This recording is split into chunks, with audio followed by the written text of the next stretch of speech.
कि बजट घर का हो या देश का, अगर वो किसी महिला के हाथ में है तो परफॉर्मेंस और प्रॉस्पेरिटी दोनों का गारंटी है। माननीय मुख्यमंत्री श्री नीतीश कुमार जी का और हमारी पार्टी के राष्ट्रीय अध्यक्ष श्री चिराग पासवान जी का, जिनकी लगातार मेहनत जिसको बिहार में धरातल पर हम लोग इम्प्लीमेंट कर पा रहे हैं। सच है, विपत्ति जब आती है कायर को ही दहलाती है। सूरमा नहीं विचलित होते, क्षण एक नहीं धीरज खोते, विघ्नों को गले लगाते हैं, कांटों में राह बनाते हैं।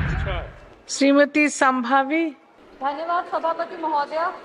एक युवा महिला सांसद होने के नाते हम ये अपना सौभाग्य मानते हैं कि अपनी पार्टी लोक जनशक्ति पार्टी की तरफ से इस फाइनेंस बिल 2024 में अपना पक्ष रखने का अवसर मुझे मिला। मैम बजट के बाद पहली बार बोल रहे हैं, इसीलिए हम अपनी वित्त मंत्री श्रीमती निर्मला सीतारमण जी को बधाई देंगे कि उन्होंने 7वीं बार सफलतापूर्वक एक बजट पेश किया है। और इस चीज से एक चीज तो जरूर साबित होता है कि बजट घर का हो या देश का, अगर वो किसी महिला के हाथ में है तो परफॉर्मेंस और प्रॉस्पेरिटी दोनों का गारंटी है।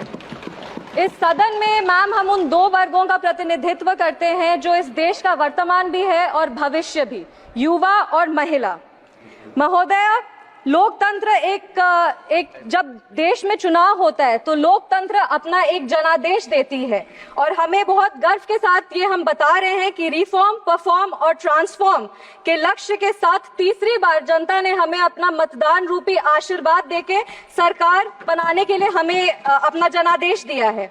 आज 11 जून 1964 का वो दिन याद आता है जब तब के प्रधानमंत्री लाल बहादुर शास्त्री जी ने अपने देश को पहला संबोधन दिया था, जिसमें उन्होंने कहा था कि there comes a time in the life of every nation when it stands at the crossroads of history and must choose which way to go. 140 crore देशवासियों ने इस चुनाव में हमें अपना निर्णय देकर एक स्टेबल सरकार को चुना है। 2004 से 14 की जो 10 साल का पीरियड था हमारे देश का, उसको उन्होंने चुनौती दी है जब देश को सिर्फ घोटालों से और देश विरोधी गतिविधियों से जाना जाता था। यूपीए सरकार को जब हम याद करते हैं मैम तो उसको 3C की सरकार से हम याद करते हैं, करप्शन, कम्युनलिज्म एंड कंफ्यूजन। पर जब हम एनडीए की सरकार को याद करते हैं तो हम उसको 3D सरकार से याद करते हैं, जो है development, dedication and delivery. Dedication है हर वर्ग को सुरक्षा और विकास देने का, हमारा डेवलपमेंट का विजन है और हम ये भी प्रयास करते हैं कि हमारी जितनी भी योजनाएं हैं वो हर एक व्यक्ति तक टाइम बाउंड डिलीवरी सिस्टम से पहुंचे। हमारे वादे चाहे वो राम मंदिर के हो, वो आर्टिकल 370 हो, वो जीएसटी हो या CAA हो, हमने जितने भी वादे किए हैं उसको लागू करने का पूरा प्रयास किया है। गर्व के साथ कहते हैं मैम कि जनता ने 3C नहीं 3D की सरकार को चुना है। इस सदन में अक्सर हमारे सबके प्रधानमंत्री स्वर्गीय राजीव गांधी जी की एक बात कही जाती है कि उन्होंने कहा था कि दिल्ली से अगर लाभार्थी को 100 रुपए भेजा जाता है तो लाभार्थी के पास सिर्फ 15 रुपए पहुंच पाता है, 85 रुपए भ्रष्टाचार में चला जाता है। आज गर्व के साथ कहते हैं कि अगर दिल्ली से 100 रुपए जाता है तो एनडीए की सरकार में लाभार्थी तक 100 रुपए पहुंचता है और अगर कोई भी नागरिक 1 रुपए टैक्स भरता है तो उसको योजनाओं से 10 रुपए का लाभ होता है। अगर इसे इकोनॉमिक्स की भाषा में कहें तो एनडीए सरकार का रिटर्न ऑन इन्वेस्टमेंट सबसे ज्यादा पॉजिटिव है। मैम अब अगर इकोनॉमिक इंडिकेटर्स की बात करें तो 2004 में जब कांग्रेस की सरकार आई थी तो उनको मजबूत अर्थव्यवस्था विरासत में मिली थी, जो हमारे तब के प्रधानमंत्री अटल बिहारी वाजपेयी के समय जो अच्छे काम किए गए थे उसके वजह से था। एक सुनहरा अवसर था हमारे देश को सुपर पावर बनाने का सर, पर इन लोगों ने मिलकर हमारे देश को 50 साल और पीछे लेके चले गए। भारत का current account balance surplus of 0.5% GDP पे था। वो डेफिसिट 2004 वो डेफिसिट जो है 2009 से 14 तक 3.3% हो गया सर। और आज ग्लोबल अनसर्टेनिटी के बाद भी करंट अकाउंट डेफिसिट सिर्फ 0.7% पर है। विपक्ष वाले लोग हमेशा सरकार को महंगाई पे घेरते हैं, हमेशा कहते हैं महंगाई इस सरकार में बहुत ज्यादा है, तो उनके लिए भी कुछ आंकड़े हैं। कंज्यूमर प्राइस इन्फ्लेशन का एवरेज वाजपेयी जी के समय 4.1% था, जो 2004 से 9 में बढ़कर 5.8% हो गया और 9 से 14 में बढ़कर तो ये 10.4% हो गया।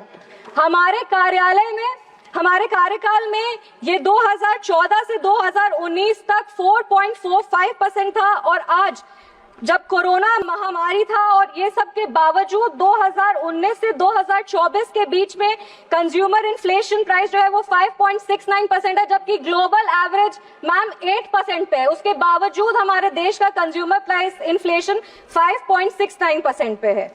ये हमने तब करके दिखाया जब हमें कमजोर अर्थव्यवस्था विरासत में मिली। आज जब हम इन्वेस्टर्स से पूछते हैं हाउस द इन्वेस्टमेंट, तो वो कहते हैं हाई सर।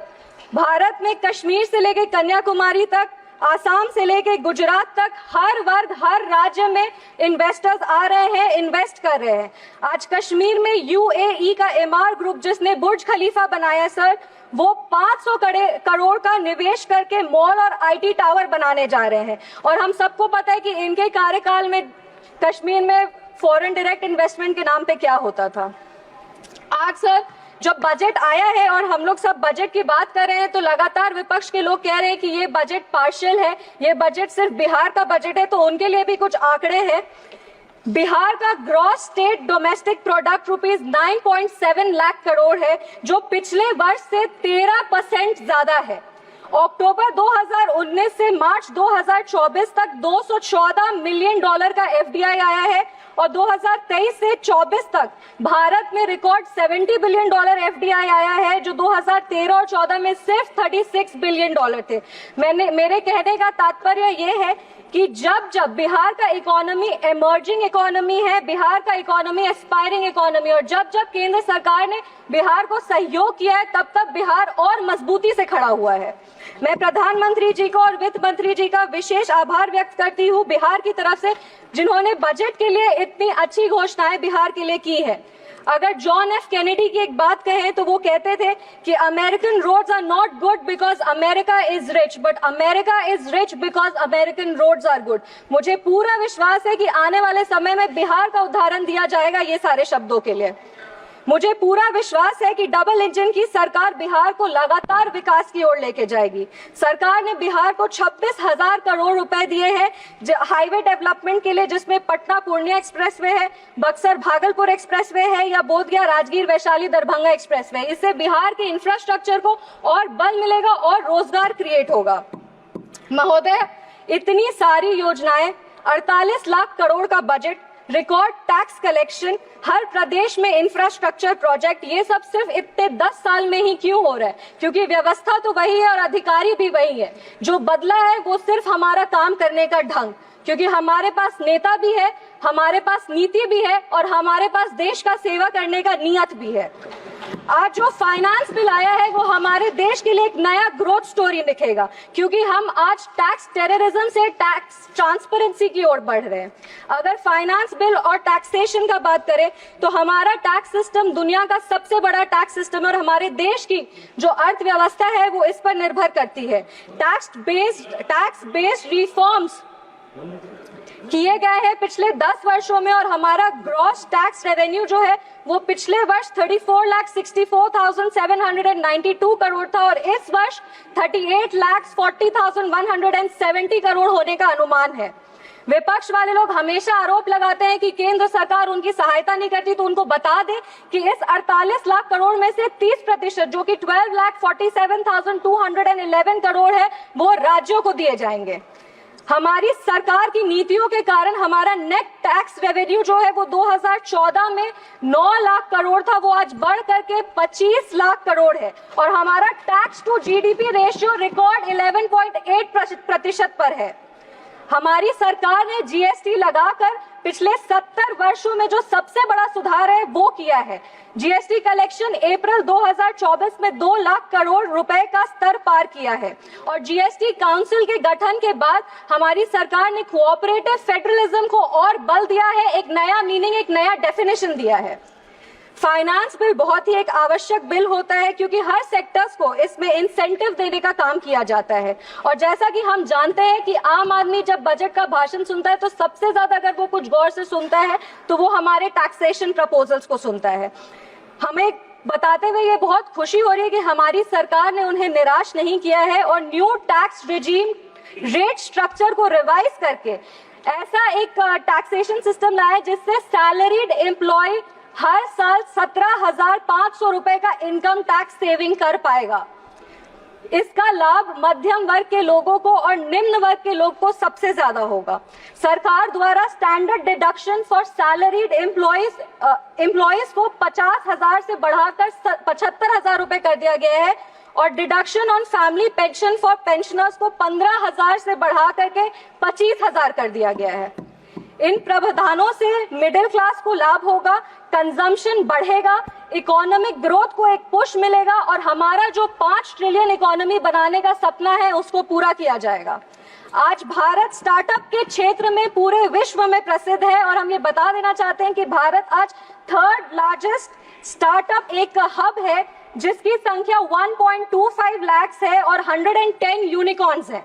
एक बहुत इंटरेस्टिंग फैक्ट मैं सदन के सामने रखना चाहती हूँ कि ये जो रिकॉग्नाइज्ड स्टार्टअप है उसका 45% टायर 2 और टायर 3 जो सिटीज है उसमें, मतलब इसका ये मतलब होता है कि सिर्फ बैंगलोर ही नहीं बल्कि हमारे बिहार के बक्सर में या भागलपुर में भी अगर कोई बैठा हुआ हो तो वो भी आज लोगों को रोजगार दे रहे हैं। वो अपने स्टार्टअप के माध्यम से हमारे प्रदेश का विकास कर रहे हैं। इन स्टार्टअप्स को और बढ़ावा देने के लिए एंजल टैक्स को अबॉलिश करने की घोषणा की गई है जो अर्ली स्टेज स्टार्टअप को फंडिंग देने में आसानी होगा और लिटिगेशन कम करेगा।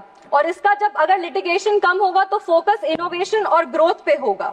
अब हमारे जो छोटे छोटे क्षेत्र है, मेरा क्षेत्र समस्तीपुर है, वैसे सारे जगहों पे भी जोमैटो, स्विगी, अमेजॉन जैसे कंपनीज ऑपरेट करेंगे और वहां युवाओं को रोजगार मिलेगा।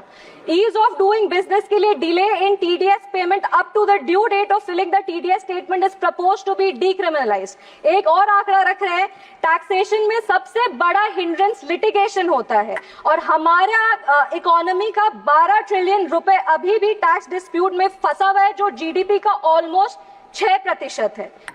इस बजट में विवाद से विश्वास स्कीम की घोषणा की गई है जिससे ये सारे जो पेंडिंग इनकम टैक्स डिस्प्यूट्स हैं उसको रिजॉल्व किया जाएगा।